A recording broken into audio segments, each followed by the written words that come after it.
Knox कहता है एक लड़का। यूलिकियन कहता है इसलिए मैंने कहा था कि मैं उसे निल्हा देता हूँ। नॉक्स कहता है बॉस, मैंने तुम्हें पहले कभी इस तरह नहीं देखा, लेकिन तुम वाकई बहुत अजीब हो। तुम एक लड़के को लड़की की तरह कैसे कपड़े पहना सकते हो, उसे इसी तरह बड़ा कर सकते हो। मुझे नहीं पता था कि तुम इतने परवर्ट हो।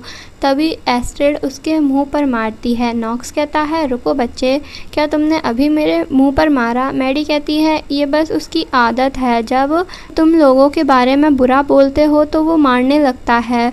उसने मुझे भी कई बार मारा है। और धीरे से कहती है मुझे लगता है उसकी नैनी इसी तरह अपना गुस्सा उस पर निकालती होंगी। नॉक्स कहता है क्या उस बुरी औरत की? एनीवे, ऐसा नहीं है कि एक ऐसा बच्चा जिसे कभी घर से बाहर जाने की इजाज़त नहीं थी, उसके पास कोई चॉइस थी। मैडी कहती है ये सही कह रहा है योर हाइनेस, परवर्जन एक बीमारी हो सकती है, इसलिए तुम्हें डॉक्टर के पास जाना चाहिए।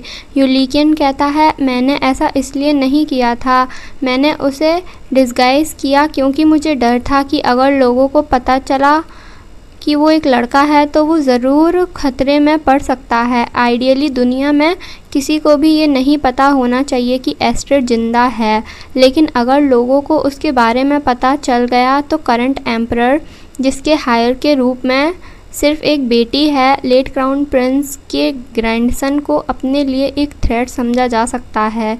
इसी वजह से मैं एस्ट्रिड को डिस्गाइज किया था ताकि वो सक्सेशन की लड़ाई में ना फंसे। तभी मैडी को कुछ याद आता है। कोई कहता है तुम पहले कौन थे? इसका कोई मतलब नहीं है। अपनी ज़िंदगी, अपना नाम और अपने परिवार को भूल जाओ। भूल जाओ कि तुम कौन थे। तुम अब दुनिया में मौजूद ही नहीं हो। अपने आप को शैडोज़ के रूप में डिस्गाइज कर लो और अपनी ज़िंदगी कुर्बान कर दो। और देखते हैं मैडी जो कि पीली पड़ चुकी होती है। यूलिकियन कहता है मैडी क्या हुआ है, और उसका हाथ पकड़ते हुए कहता है क्या कुछ हुआ है? तभी मैडी उससे अपना हाथ छुड़ा देती है और कहती है मुझे मत छुओ। यूलिकियन कहता है मैडी सोचती है मेरे साथ पहले भी बिल्कुल ऐसा ही हुआ था, ये यादें आखिर किसकी हैं? तभी एस्ट्रिड उदास हो जाता है। नॉक्स कहता है अगर तुम लड़ने वाले हो तो बाहर जाकर लड़ो और जाकर कोई और जगह ढूंढो जहाँ तुम दोनों लड़ सको। मैडी कहती है ओके चलो ऐसा ही करते हैं। बेब, अचानक तुम पर गुस्सा करने के लिए सॉरी, मुझे खुद नहीं पता मुझे अचानक क्या हो गया था। यूलिकियन कहता है मैडी क्या तुम पक्का ठीक हो?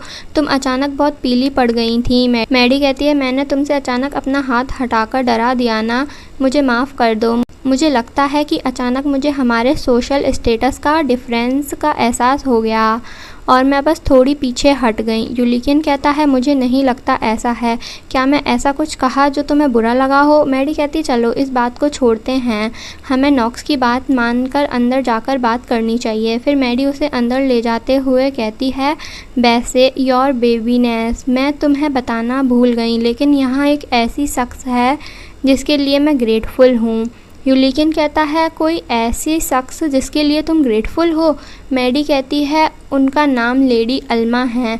वो एक अमीर बूढ़ी विडो हैं। वो एक अजीब सी ओल्ड लेडी हैं जो सिर्फ इसलिए घर में रहती हैं क्योंकि उसे लोगों से मिलना पसंद नहीं है, लेकिन मैं उनकी ग्रेटफुल हूँ क्योंकि उन्होंने मुझे ये जगह उधार दी है। यूलिकियन सोचता है वो अचानक से इस बारे में क्यों बात कर रही है, क्या वो टॉपिक बदलने की कोशिश कर रही है? मैडी कहती है वो यहीं रहती हैं इसलिए मैं तुम्हें उनसे मिलवाऊंगी। यूलिकियन कहता है मुझे उनसे मिलवाओगी अचानक? मैडी कहती है क्योंकि मैं उनकी ग्रेटफुल हूँ। यूलिकियन कहता है वेल, अगर वो ऐसी शख्स हैं जिसके लिए तुम्हें शुक्रिया अदा करना है तो इसका मतलब है कि वो तुम्हारे लिए इम्पोर्टेंट है ना? क्या तुम्हें सच में लगता है कि तुम्हारे फेक फियांसे के लिए ऐसे किसी शख्स से मिलना समझदारी होगी? और मुझे लगा था कि हम पहले वाली कन्वर्सेशन ख़त्म करने के लिए आए हैं, अब तुम अचानक मुझे किसी से मिलवाना चाहती हो। तुम मेरा इंट्रोडक्शन कैसे कराओगी? मैडी कहती है और कैसे कराऊंगी, तुम वही हो जिससे मैं शादी करने वाली हूँ। जो लोग तुम्हारे करीब हैं उनके साथ ज़्यादा हॉनेस्ट होना इम्पोर्टेंट है। यहीं रुको, मैं तुम्हारे लिए जल्दी वापस आती हूँ। यूलिकियन एक्साइटेड होकर कहता है ये तो ऐसा है जैसे मैं तुम्हारे पेरेंट्स से मिलने जा रहा हूँ।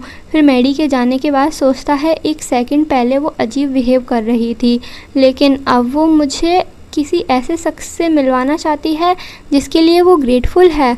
क्या हो रहा है? क्या वो मुझसे बात करने से बचने की कोशिश कर रही है?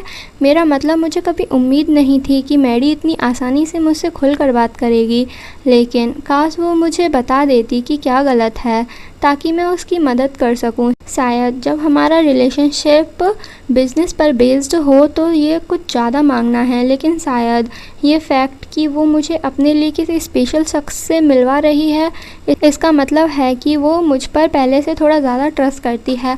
अब तो मैं बिल्कुल बेकार लग रहा हूँ, उम्मीद है ये ठीक है। फिर लेडी अल्मा बाहर आके कहती हैं, तो तुम मैडी से शादी कर रहे हो? यूलिकियन कहता है, आप ही लेडी अल्मा हैं, मैं आर्चड्यूक यूलिकियन कुन रोंडेंस हूँ। आपसे मैडी के थ्रू मिलकर खुशी हुई। लेडी अल्मा कहती हैं, क्या तुम मुझसे प्यार करते हो? यूलिकियन कहता है, माफ़ कीजिए। तो लेडी अल्मा कहती हैं, क्या तुम मैडी से प्यार करते हो? इस सवाल में इतना हैरान होने वाली क्या बात है? यूलिकियन कहता है, वेल। तो लेडी अल्मा कहती हैं, तुम इतनी देर से उससे शादी करने के बारे में बोल रहे हो, लेकिन इतनी आसान सवाल का जवाब भी नहीं दे पा रहे हो। यूलिकियन सोचता है, ओ डियर, मैडी बिना पलक झपकाए इसे ऐसा कैसे बोल सकती है?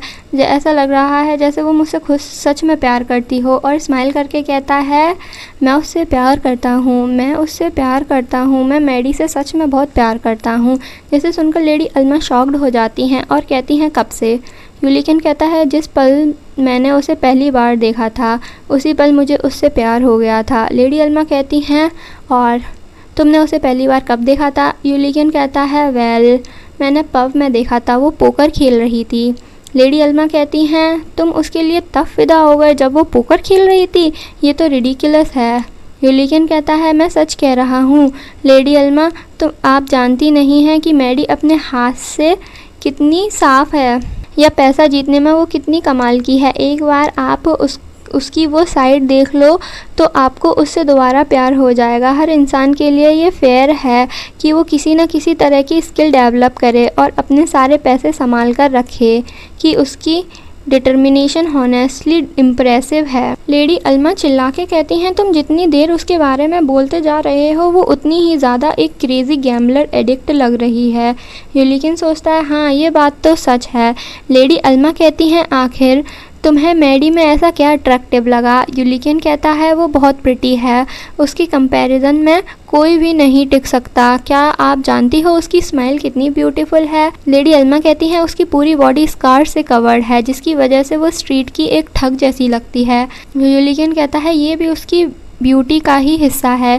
ये स्कार्स बताते हैं कि उसने अब तक कितनी हिम्मत से सरवाइव किया है, और वो कोई ठग नहीं है, वो ग्रेट सर्वाइवल स्किल वाली एक ग्रेट वूमन है। वो गैम्बलिंग एडिक्ट भी नहीं है, वो बस कॉम्पिटिटिव है। उसके यही ट्रेड्स उसे इतना ग्रेट बनाते हैं। क्या आपको नहीं लगता? आपको बिल्कुल अंदाज़ा नहीं है कि जब वो मेरे आस पास नहीं होती तो मुझे कितना बुरा लगता है। हर दिन का हर सेकंड जो उसके बिना गुजरता है वो मेरे लिए ट्रूली वेस्ट है। मैडी अपनी लाइफ में बहुत कुछ सह चुकी है, इसलिए मेरी बस इतनी विश है कि वो मेरे पास सेटल हो जाए ताकि वो फाइनली रेस्ट कर सके। ये सोचकर मेरा दिल टूट जाता है कि मैं उसे वो नहीं दे पा रहा जो वो डिज़र्व करती है। लेडी अल्मा कहती हैं, अरे बस करो, अब मुझे समझ आ गया, और अपना मास्क उतारती है और देखते हैं वो मैडी होती है और कहती है, ओ बेब, तुम्हारे आंसर्स बिल्कुल स्पॉट ऑन थे। कोई भी सोचेगा कि तुमने सच में इंटरव्यू के लिए प्रिपरेशन की थी। यूलिकियन कहता है, मुझे लगा तुम मुझे लेडी अल्मा से मिलवा रही हो। मैडी कहती है, वेल, मैंने मिलाया ना, मैं ही हूँ लेडी अल्मा। यूलिकियन कहता है, तुम्हें क्या हुआ है? और सोचता है उसने मुझे फिर से ट्रिक कर दिया, और एक रूम में आके कहता है, वेट, ये जगह क्या है? मैडी एक पेंटिंग को टच करके कहती है, टडा, ये हेंडरसन एटलियर है। यूलिकियन कहता है, हेंडरसन? तुम फेमस पेंटर हेंडरसन की बात कर रही हो? उसकी पेंटिंग्स अभी भी ऑक्शन में रिकॉर्ड ब्रेकिंग प्राइसेस पर बिकती हैं। मैडी कहती है, ओ, तुम उसे जानते हो? मुझे लगता है नोबल्स के बीच वो काफ़ी फेमस है। यूलिकियन कहता है, लेकिन हेंडरसन तो बहुत पहले मर चुका है। ये हेंडरसन एटलियर है। क्या तुम कह रही हो कि जब वो ज़िंदा थे तब वो इस जगह का यूज़ करते थे? मैडी कहती है, वो एक्चुअली कभी मरा ही नहीं, और ज़्यादा अच्छे से बताऊं तो वो कभी एग्जिस्ट ही नहीं करता था। हेंडरसन एक फ्रिक्शनल कैरेक्टर था जिसे नॉक्स प्ले करता था। यूलिकियन कहता है, हैं? नॉक्स ही हैंडरसन है, तो ये सारी पेंटिंग नॉक्स की पेंटिंग्स हैं। मैडी कहती है नहीं, मैंने इन्हें पेंट किया है। नॉक्स में इतनी क्रिएटिविटी नहीं है कि वो बिल्कुल ज़ीरो से कुछ बना सके। यूलियन कहता है तो फिर तुम स्कैम्स क्यों करती रहती हो? तुम ऑब्वियसली टैलेंटेड हो। अगर तुमने सिर्फ कुछ पेंटिंग्स पेंट करके बेच दी होती तो तुम बहुत जल्दी फेमस हो जाती। एक्चुअली उससे पहले ये बताओ तुम अचानक से ये सब क्यों दिखा रही हो? मैडी कहती है कभी मैं अल्मा द विडो होती हूँ और कभी बैरन दे फोन से। मैं सड़क पर फूल बेचने वाली कुबड़ी बुढ़ी औरत बन सकती हूँ या फिर एक डांसर जो पूरे एम्पायर में घूमती रहती है। यूलियन कहता है तो क्या इसका लेडी अल्मा बन के प्रिटेंड करने से तो कोई कनेक्शन नहीं है और जो तुमने मुझे पागल बनाया था। मैडी कहती है मेरी बात का मतलब ये है कि मैं सिर्फ मैडी ही नहीं बल्कि कोई भी बन सकती हूँ और इसी वजह से मैं एक ब्रिलियंट कॉन आर्टिस्ट हूँ। तो अगर तुम चाहो बेव, मैं एस्ट्रिड को यहाँ से बहुत दूर एक पूरी तरह नई आइडेंटिटी के साथ रहने का इंतज़ाम कर सकती हूँ। यहाँ कोई नहीं जानता कि वो कौन है। मैं इतनी अच्छी हूँ, of course exact details trade secret हैं, लेकिन ये भी मेरी एक्सपर्टाइज का हिस्सा हैं। मैं बिना कोई ट्रेस छोड़े किसी की आइडेंटिटी को बदल सकती हूँ। कैसा रहेगा? क्या मैं एस्ट्रिड के लिए ऐसा कर दूँ? चाहे तुम चाहो कि वो किसी मर्चेंट की बेटी बने या किसी नोबल की, मैं तुम्हारे लिए कुछ भी अरेंज कर सकती हूँ। मैं एस्ट्रिड को किसी फॉरेन कंट्री में भी भेज सकती हूँ अगर तुम चाहो। मैं उसे तब तक लड़की की तरह रहने दे सकती हूँ जब तक वो कम्प्लीटली सेफ़ ना हो जाए। मैं बस कह रही हूँ कि मैं एस्ट्रिड को एक पीसफुली लाइफ दे सकती हूँ जिसमें वो इम्पीरियल फैमिली की पावर स्ट्रगल में इन्वॉल्व ना हो। यूलियन कहता है रुक जाओ, क्या तुमने ये सब सिर्फ मुझे कन्विंस करने के लिए किया था कि मैं एस्ट्रिड को दूर भेज दूँ? मैडी कहती है सिर्फ बात करने का क्या फ़ायदा, अपनी स्किल्स को दिखाकर कन्विंस करना ज़्यादा इफ़ेक्टिव होता है। मैं एक एक्सीलेंट सेल पर्सन हूँ। यूलियन शॉक्ड हो जाता है और मैडी की बात याद करता है कि वो एस्ट्रिड से मिली थी। सोचता है जब उसने पहली बार एस्ट्रिड की बात उठाई थी मैं घबरा गया था और गुस्से में था, लेकिन जब उसने मुझे बताया कि मेरे इकलौते दोस्त ने मेरे नेफ्यू को होस्टेज बनाने की कोशिश की थी तो मैं उसका सच में शुक्रगुजार था। मैडी का खुद को एक्सप्रेस करने का तरीका अजीब है। वो हमारे कॉन्ट्रैक्ट के दौरान मुझे अपना पार्टनर समझती है, इसलिए मैं उसे बताने वाला था कि एस्ट्रिड की एग्जिस्टेंस को क्यों छुपाना ज़रूरी था, वो बोल क्यों नहीं सकता और उसके पेरेंट्स के साथ क्या हुआ था। लेकिन शायद एस्ट्रिड भी मैडी के लिए सिर्फ पैसा कमाने का एक ज़रिया था। और स्माइल करता है और सोचता है पहले जो उसकी मूवमेंट्स थी वो सब उसकी एक्टिंग का हिस्सा थी। मैं बेवकूफ़ था जो एक पल के लिए भी उसके लिए वरिड हुआ। और कहता है क्या तुम ये नहीं जानना चाहती कि एस्ट्रिड बोल क्यों नहीं सकता?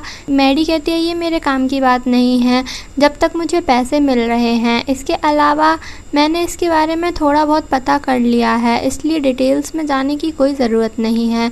जिसे सुन के यूलियन को गुस्सा आता है और कहता है क्या तुम पागल हो? मुझे लगा था मैंने कुछ ही देर पहले एस्ट्रिड को खो दिया था और अब तुम उसे दोबारा दूर भेजना चाहती हो। मुझे बताना चाहती हो कि मैं एस्ट्रिड को एग्जैक्टली कहाँ रखूँगा? मैं उसे कहीं नहीं भेजूँगा। मैं उसे एक डरपोक की तरह छुपाकर बड़ा नहीं करना चाहता। मैंने कभी ये उम्मीद नहीं की थी कि तुम उसकी माँ की तरह बिहेव करोगी, इसलिए ये सोचना भी मत कि उसे किसी बेचने वाली चीज़ की तरह कहीं दूर भेज दोगी। फिर मैडी क्लैपिंग करने लगती है तो यूलियन कहता है अब तुम क्या कर रही हो? मैडी कहती है बहुत बढ़िया, मैं तुमसे बिल्कुल यही जवाब सुनना चाहती थी। सच कहूँ तो मैं भी एस्ट्रिड के साथ रहना चाहती हूँ।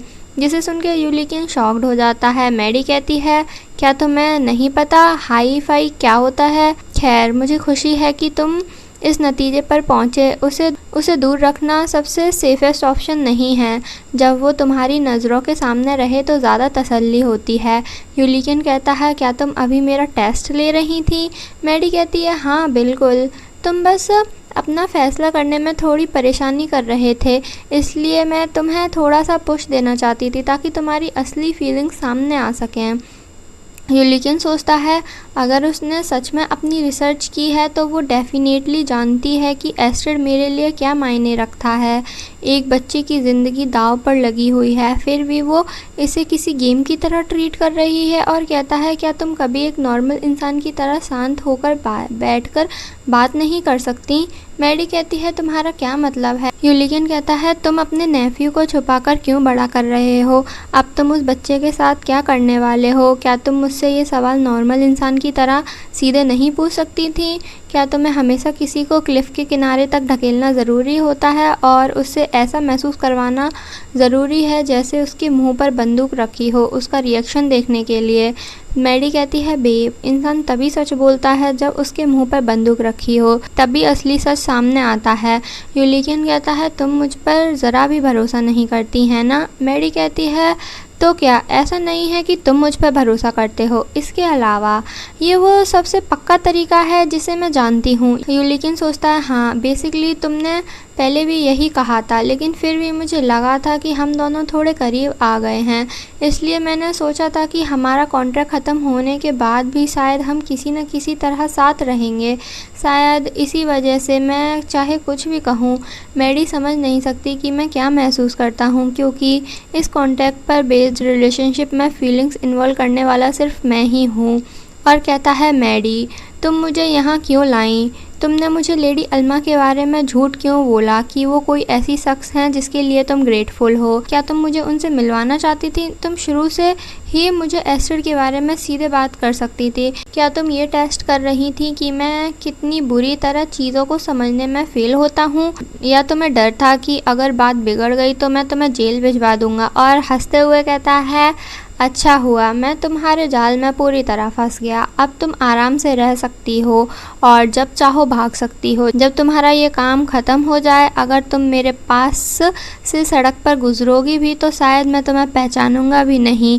ऐसा होगा जैसा कुछ हुआ ही नहीं था। और सोचता है ये मेरी ही गलती थी, छोड़ो भूल जाओ, मैंने ही अपनी पर्सनल फीलिंग को बिजनेस के बीच में मिला दिया और खुद ही परेशान हो गया। और कहता है तुम्हारी हर छोटी से छोटी डिटेल पर ध्यान देने की आदत मुझे सच में सुकून देती है। मैं खुश हूँ कि तुम मेरी पार्टनर हो और पहले तुम्हें इतनी अननेसेसरी टेंशन देने के लिए माफ़ी चाहता हूँ। मैडी कहती है यूलियन। वो कहता है अगर हमारी बात ख़त्म हो गई है तो मैं अब चलता हूँ, मुझे थोड़ा आराम करना है। तभी मैडी को कोई वाइट हेयर वाला याद आता है। मैडी घबरा के यूलियन की स्लीप पकड़ लेती है। यूलियन कहता है क्या? मैडी कहती है यूलियन कहता है अगर तुम्हारे पास कहने के लिए कुछ नहीं है और उसका हाथ हटा देता है। मैडी कहती है यूलियन नहीं, योर हाइनेस, जब मैंने आपको उससे मिलवाया था तो मेरा बिल्कुल भी ऐसा इरादा नहीं था। यूलियन कहता है मुझे यकीन है कि ऐसा नहीं था, तुम्हारे पास ज़रूर कोई और छुपा हुआ मकसद रहा होगा। अब तुम जो चाहो कर सकती हो, मैं बस चुपचाप तुम्हारी बिजनेस प्रैक्टिस के हिसाब से चलता रहूँगा। तभी मैडी उसका हाथ पकड़ के खींचती है। यूलियन कहता है तुम्हें क्या लगता है तुम क्या कर रही हो? मैडी कहती है ऐसा चेहरा मत बनाओ यूलियन मत जाओ, और रोने वाली हो जाती है। मैं बस तुम्हें ये दिखाना चाहती थी कि मैं किस चीज़ में अच्छी हूँ और मैं एक परफेक्ट कौन कर सकती हूँ। जैसा तुमने कहा था, अगर मैं अपना पूरा ध्यान लगाऊंगी तो अब मैं अपना चेहरा और आवाज़ जैसे चाहूँ वैसे बदल सकती हूँ। इसलिए अब जब मैंने तुम्हें पहले ही बता दिया है तो यूलियन सोचता है रुक जाओ, उसे दोबारा अपने ऊपर हावी मत होने दो, और अपना हाथ छोड़ा लेता है और कहता है तो अब तुम क्या चाहती हो? क्या तुम्हें मुझे हर बार बेवकूफ़ बनता देखने में मज़ा आता है? ठीक है, मैं मान गया कि तुम दूसरों को स्कैम करने में कमाल हो, तुम बहुत अमेजिंग हो, अब मुझे पता चल गया, तो अब बस करो। तो मैडी उसे कॉलर से पकड़ के उसे अपने पास करती है। यूलियन कहता है रुको, तुम क्या कर रही हो? मेरे कपड़े छोड़ो। मैडी कहती है मैंने सोचा था कि अगर मैं तुम्हें दिखाऊं कि मैं क्या कर सकती हूँ तो तुम ये मानना जारी रखोगे कि अगर मैं एक दिन अचानक गायब हो जाऊं तो भी मैं कहीं ज़िंदा हूं। तुम ये सोचोगे कि तुम्हारे पास से गुज़रता हुआ कोई इंसान शायद मैं हूं और तुम मुझे ढूंढते रहोगे, बजाय इसके कि मुझे छोड़ दो या भूल जाओ। तुमने मुझसे प्रॉमिस किया था कि तुम ऐसा नहीं करोगे, फिर तुम मुझे छोड़कर जाना चाहते हो। और उसे वो वाइट बाल वाला याद आता है। वो कहती है और तुम मुझे ये कहकर तसल्ली देने की कोशिश नहीं करोगे कि मैं खुद सब कुछ हैंडल कर सकती हूँ। यूलियन कहता है मैडी, क्या तुम ठीक हो? मेरी तरफ देखो। और सोचता है ये अचानक क्या कह रही है, क्या ये एक्टिंग कर रही है? नहीं, ये एक्टिंग होने के लिए बहुत ज़्यादा रियल लग रही है। और कहता है मैं कौन हूँ, क्या तुम मुझे पहचानती हो? तो मैडी रोने लगती है और कहती है मुझे माफ़ कर दो यूलिकियन, मुझे माफ़ कर दो। यूलिकियन सोचता है उसकी आंखें इतनी डेस्परेट और भारी नज़र से मुझे देख रही हैं, जैसे वो मुझसे गिड़गिड़ाकर कह रही हो कि मैं उसे छोड़कर ना जाऊं। तो यूलिकियन उसे हक करते हुए कहता है कोई बात नहीं, और सोचता है मैंने मैडी का ये रूप पहले कभी नहीं देखा। फिर मैडी बेहोश हो जाती है। यूलिकियन कहता है मैडी मैडी, तो वो उसे पकड़ के वहीं बैठ जाता है और कहता है अगर मैं तुम्हें भूलूं ही नहीं तो तुमने कहा था ना कि तुम अपना काम ख़त्म होने के बाद गायब हो जाओगी, लेकिन तुम चाहती हो कि जब भी मैं किसी को अपने पास से गुजरता हुआ देखूं तो मैं सोचूं कि शायद वो तुम हो। चाहे तुमने मुझसे ऐसा करने को ना भी कहा हो, मैं अपनी पूरी ज़िंदगी तुम्हें ढूंढता रहूँगा और उस दिन का इंतज़ार करूँगा जब हम दोबारा मिलेंगे। तो फिर मुझे क्या करना चाहिए? मैं तुम्हें कभी नहीं भूल सकता और ना ही उस वक्त में वापस जा सकता हूँ जब हम एक दूसरे से मिले भी नहीं थे। तो मैं क्या करूँ? फिर मैडी बेड पर लेटी होती है और अपनी आंखें खोलती है और यूलिकियन की चेस्ट देखती है। उसे देख के कहती है एक ब्रॉड चेस्ट और एब्स। मेरी आंखें खुलते ही मुझे ग्रीट करने के लिए कितना अच्छा है। यूलिकियन कहता है तुमने मुझे डरा दिया। मैडी कहती है हम वापस यहाँ कब आए? नॉक्स कहाँ हैं? यूलिकियन कहता है नॉक्स एस्टर के साथ नेक्स्ट रूम में है। जैसे ही उसने हमें देखा उसने गलत समझ लिया। नॉक्स कहता तुम लोग कितने घटिया हो, मैं सोच रहा था तुम लोग इतनी देर से बात क्यों कर रहे हो, लोग ऊपर बच्चे के होते हुए ऐसा कैसे कर सकते हो? और मैडी और यूलिकियन ऐसे दिख रहे होते हैं। यूलिकियन के कपड़े फटे हुए होते हैं और वो पूरा पसीने में भीगा हुआ होता है और मैडी बेहोश होती है। नॉक्स कहता है सीरियसली बॉस, तुम भी मैडी जितने ही बेकार हो। यूलिकियन कहता है तुम क्या सोच रहे हो? नहीं, तुमने बिल्कुल गलत समझ लिया, ये एक मिसअंडरस्टैंडिंग है। और मैडी से कहता है लेकिन क्या तुम फिर से अनजान बनने का नाटक कर रही हो? तुमने मुझसे कहा था कि मैं तुम्हें ना भूलूं और फिर तुम बेहोश हो गई, क्या वो सच था? तुम मुझसे चाहती क्या हो? मैडी कहती है मैंने वो कहा और बेहोश हो गई। यूलिकियन कहता है तुमने मुझसे कहा कि मैं तुम्हें ना भूलूं, तुमने कहा कि अगर तुम गायब भी हो जाओ तब भी मैं तुम्हें ना भूलूं। तुमने ये बात अपने मुंह से कही थी। बट मैडी को कुछ समझ नहीं आ रहा होता। यूलिकियन सोचता है क्या इसे सच में कुछ याद नहीं है? अब मैं ये नहीं बता सकता कि क्या सच है और क्या झूठ। मैडी कहती है मुझे समझ नहीं आ रहा तुम किस बारे में बात कर रहे हो। जो भी मैंने कहा होगा शायद मैं नींद में बोल रही थी। मेरा मतलब बाद में तुम्हारा अपनी एक्स वाइफ को मिस करना समझ में आता है क्योंकि अभी हम शादीशुदा भी नहीं हैं। यूलिकियन कहता है जब किसी को मिस करने का नाटक करने की बात आती है तो मुझे पूरा कॉन्फिडेंस है, तुमने खुद मुझे ये करना सिखाया है। लेडी अल्मा प्लीज़ मुझे बताइए कि मैडी कहाँ गई? मुझे नहीं लगता कि अब मैं किसी और से प्यार कर सकता हूँ। मैं उससे ये तक नहीं बता पाया कि वो मेरे लिए सच में क्या मायने रखती है। प्लीज़ मुझे बताइए मैडी कहाँ है ताकि मैं कम से कम उसे अपनी असली फीलिंग्स बता सकूं। मैडी ने प्रॉमिस किया था कि वो कभी नहीं मरेगी, इसलिए वो अभी भी कहीं ज़िंदा होगी। जिसे सुन के मैडी ब्लश करने लगती है और अपना हाथ छुड़ा के कहती है शायद उसने तुमसे बचने के लिए अपनी मौत का नाटक किया हो क्योंकि तुम बहुत ज़्यादा चिपकते हो, इसलिए किसी और को ढूंढ लो।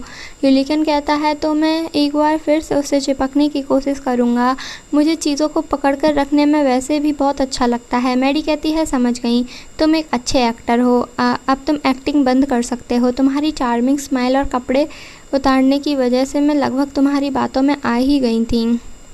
यूलिकियन सोचता है शायद मैडी भी इस रिलेशनशिप से थोड़ी अटैच्ड है, शायद उसे खुद भी इसका एहसास नहीं है। ओह गॉड, क्या मुझे अब तक इतनी बार बेवकूफ़ नहीं बनाया गया कि अब मैं फाइनली होश में आ जाऊं? मैं बार बार झूठी उम्मीद क्यों पकड़ लेता हूं? और कहता है क्या नॉक्स के घर में अल्कोहल नहीं है? मैडी कहती है ऑफ कोर्स है, क्यों? यूलिकियन कहता है चलो साथ में ड्रिंक करते हैं। फिर देखते हैं मैडी यूलिकियन को अपनी पीठ पर लेके जा रही होती है और कहती है ये इतना ड्रंक कैसे हो सकता है?